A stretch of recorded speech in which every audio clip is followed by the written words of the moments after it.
This week's Torah portion of Parshat Vaera continues the story of the Jewish people's exodus from the land of Egypt, their enslavement, the appointment of Moshe Rabbeinu as the leader who will ultimately, together with his brother Aaron, lead the exodus and allow Bnei Yisrael to depart from their enslavement.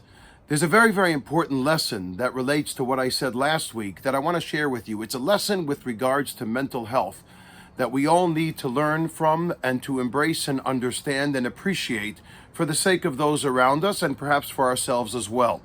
And that is the first time that Moshe comes with Aaron, his brother, to inform Bnei Yisrael that they are being taken out of Mitzrayim. This is in last week's Parsha. It says, Vaye'amen ha'am, Vaye'amen emunah. They believe, Vayishma'u. They listen to what Moshe and Aaron have to inform them. Ki pakad Hashem et Bnei Yisrael, God sees their pain, their suffering. They buy into the plan of exiting and experiencing the exodus from Egypt itself. However, in this week's Parsha, Moshe introduces their exodus from Egypt with the Arba'a or Chamisha Leshonot Geula, the 5 languages of redemption. והוצאתי אתכם מתחת צבלות מצרים, ולקחתי אתכם לי לעם, I, Hashem, will take you as a nation. והבאתי אתכם אל הארץ אשר ירשו אבותיך, and I will bring you to the land of Eretz Yisrael. והיו לי לעם, you will be for me a enthralled, a nation of sanctity and of uniqueness. A nation that is chosen specifically to worship, to serve, and to emulate what HaKadosh Baruch Hu, what God is within this world. And then it says in the Torah, "V'hein lo shamu el Moshe mikotze ruach ume'avodah kasha." In this week's Parsha, the Torah tells us that Bnei Yisrael are not prepared to listen to Moshe. They don't buy into his plan. Mikotze ruach, from a shortness of, presumably, breath. Ruach actually means spirit. A shortness of spirit. What happened? Rav Moti Greenberg explains that in last week's Parsha, Moshe merely informs them that they're coming out of Egypt. They're no longer going to be slaves. And everyone says, hey, that's great. Why not? Who would not want to get out of this or leave this persecution and enslavement behind for a better life, whatever that means, for our ability to live as free people?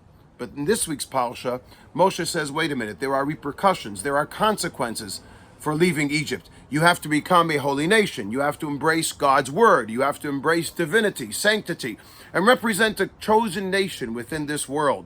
You have to accept the Torah at Sinai, and ultimately you have to conquer and conquest the land of Israel, settle it, and demonstrate to the world what it means to live with an ethic, value, and moral code. In other words, you have to infuse inside yourselves a purpose for living, something we spoke about last week, and Bnei Yisrael reject. No, that's not for us. We want to leave this enslavement, that makes sense, practically speaking, for the sake of a furtherment of our lives in a physical sense. But to embrace spirituality, to embrace morality, to embrace values, to enhance and to certainly accept a purpose, that's something that we're not prepared to do. It's absolutely unbelievable. And says Rav Moti Greenberg, Kotze Ruach, a shortness of breath, a shortness of spirit, is what can obstruct someone from certainly striving for and trying to reach a greater sense of living, a greater sense of purpose in this life. Why is this important? He says an amazing statement in Hebrew, but I translated it to English. Let me share it with you. A person whose soul is broad is capable of feeding many ideas and a great vision, and is even willing to suffer personally in order to be fulfilled. Why do I tell you this?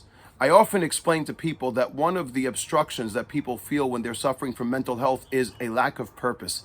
Who am I? What do I have to contribute to this world? What is the reason why I'm here?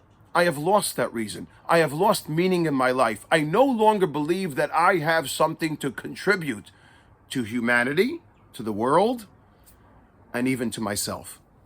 And that is why this week's Parsha is so important. It reminds us that when a person is infused with not kotze ruach, but mleat ruach, when he is fulfilled and filled and infused with purpose, with spirit, with meaning, with understanding, that they do have something to contribute, that they do have a reason to live, that they can be and are capable of giving over and representing and exemplifying and demonstrating to humanity that I am capable and can give something productive over, then they are even willing to suffer personally because they know that ultimately it's worth it.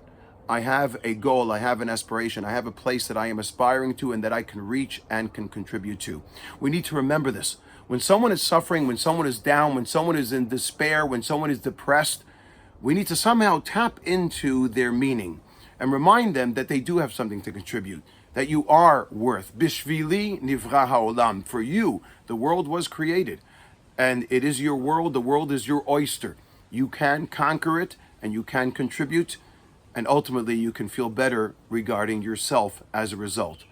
This is the message of this week's Parsha, which I think resonates with so many, particularly during these challenging times. It has to resonate with us, and it has to resonate with us enough that we can allow it to resonate with the people around us who may be experiencing this kotzer ruach, this shortness of spirit.